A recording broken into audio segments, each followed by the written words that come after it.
Dune prophecy के पहले episode में हमें एक ऐसा कॉम्प्लेक्स पॉलिटिकल खेल की झलक मिलती है जो बहुत गहरा है और इस एपिसोड के एंड तक कई बड़े ट्विस्ट सामने आते हैं। सीरीज की कास्ट में एमिली वॉटसन और ओलिविया विल्सन है जो ऑर्कोनेन परिवार की बहनें हैं।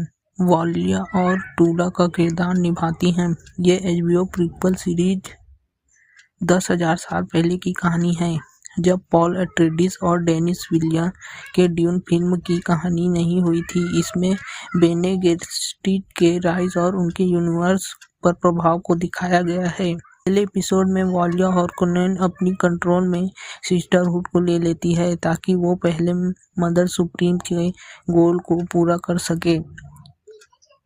ये काम वो वॉइस का इस्तेमाल करके डोरोथी को खुद को मारने के लिए मजबूर करके करती है। इस दौरान एक पॉलिटिकल प्लॉट भी डेवलप होता है जिसमें एम्परर मार्क स्ट्रॉन्ग और हाउस कोरियनो का काफ़ी गहरा रिश्ता। एम्परर अपनी मिलिट्री ताकत को मजबूती देने के लिए हाउस रिचीज के साथ एक शादी का रिश्ता बनाने का फैसला करता है, लेकिन एपिसोड के एंड में डेसमंड हर्ट ने प्रूवोट रिचेस को मार दिया जो शादी को रोकने की वजह बन गया। डेसमंड हर्ट को प्रूवोट रिचेस को क्यों मारा और कैसे मारा? एपिसोड 1 में डेसमंड हर्ट का इंट्रोडक्शन होता है जो एक सोल्जर है जो अरेकिस पर फ्रेमिन के हमले में बच गया। जब वो सेलूसा सेंड्यूस पे आता है तो वो कहता है कि फ्रेमिन ने उसके फोर्स पर हमला नहीं किया था बल्कि इंपीरियर के दोस्तों ने किया था। उसका पहला अपीयरेंस ज़्यादा कुछ नहीं दिखाता, लेकिन एक सीन में वो कासा एम्परर की ट्रूथ शेयर के साथ आंखों में कुछ बातें करता है जो उसके प्लान का इशारा करती है। एपिसोड के एंड में डेसमंड हर्ट एम्परर कोरिनो का भरोसा जीतने की कोशिश करता है और वो ये भी कहता है कि हाउस रिचेस उनका एक और शत्रु है। उसका ये भी कहना होता है कि उसे एक बड़ी ताकत मिली है जिसे उसने प्रूवेट रिचेस को मारने में इस्तेमाल किया। प्रूवेट का शरीर जलता है बिना उसे छुए। ये ताकत अभी तक पूरी तरह से समझ नहीं आई है, लेकिन डेसमंड का प्लान सिस्टरहुड के इफेक्ट को रोकने है। एम्परर कोरिनो ने अरेकिस पर सैंडवर्म के साथ क्या देखा? एपिसोड के एक और हिस्से में एम्परर कोरिनो को रात को खुद एक बुरा सपना आता है। जब वो एक कमरे में जाता है तो वहाँ एक चिप होता है जिसमें डेसमंड के द्वारा छोड़ा गया होलोग्राफिक फुटेज दिखाई जाती है। फुटेज में डेसमंड का एक अजीब किस्सा दिखाया जाता है जिसमें वो एक जायंट सैंडवर्म के अटैक के बाद भी जिंदा मिलता है।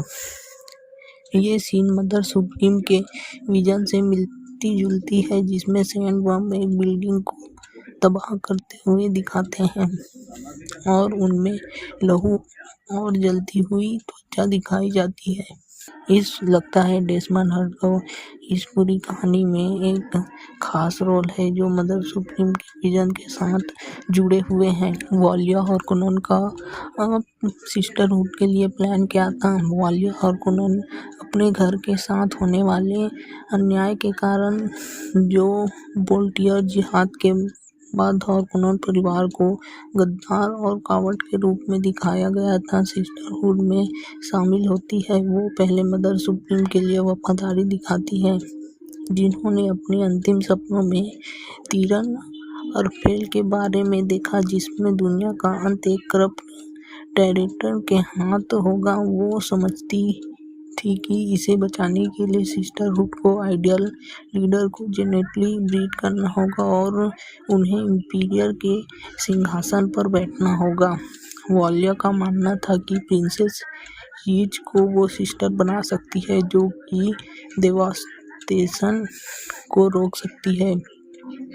प्रिंसेस यीज वॉलेट ईच जाने वाली थी जहां वो सिस्टरहुड के साथ ट्रेनिंग करेगी और वाल्या और टूला किसी एक स्टूडेंट को चुने जो ईच की मदद करेगा। ये मैरिज अलायंस एम्परर के लिए काफ़ी महत्वपूर्ण है क्योंकि एम्परर ने अपने असली बेटा नहीं है, इसलिए ईच का बच्चा थ्रोन का हेयर बनेगा और सिस्टरहुड ईच को अपने कंट्रोल में लेना चाहती है। कासा का विजन और उसका मतलब क्या था?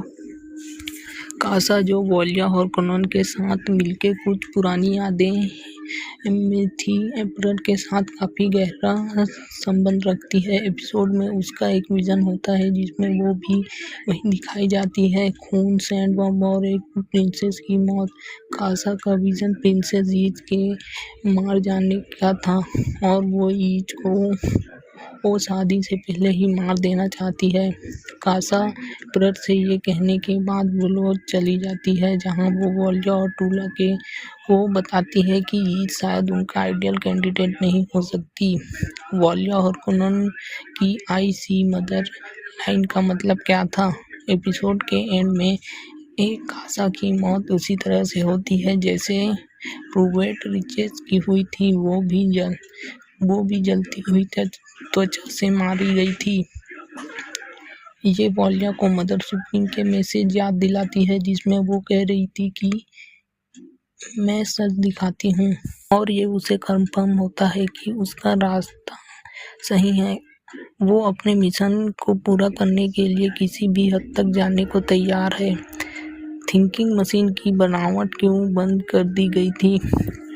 ड्यून यूनिवर्स में थिंकिंग मशीन एक आर्टिफिशियल इंटेलिजेंस का प्रकार था जो पहले बहुत प्रचलित था, लेकिन जब ये मशीन अपनी ताकत के आगे इंसान पर नियंत्रण रखने लगी तो बाल्टिमोर जिहाद नाम का एक वार हुआ जिसमें इंसानों ने मशीनों को हरा दिया और उन्हें बंद कर दिया। इसके बाद से ड्यून की दुनिया में थू shawl not make a machine in the likeness of human mind एक महान शासन बना जो कि आज भी यूनिवर्स में चल रहा है। उस कोरियनों को शादी का अलायंस क्यों करना पड़ा? एम्प्रेस कोरिनो को हाउस रिचेस के साथ शादी का अलायंस इसलिए करना पड़ा क्योंकि उनके पास अपनी मिलिट्री का सपोर्ट काफ़ी कम था। हाउस रिचेस ने उन्हें अपनी वॉरशिप का वादा किया था जो उन्हें स्पाइसी का प्रोडक्शन के लिए चाहिए थी। अराकिस जो स्पाइस का प्रमुख सोर्स है, पर फ्रीमैन के इंटरफेयर के कारण प्रोडक्शन रुक गया था और इसलिए एम्परर कोरिनो को यह शादी का रिश्ता अपनाना पड़ा।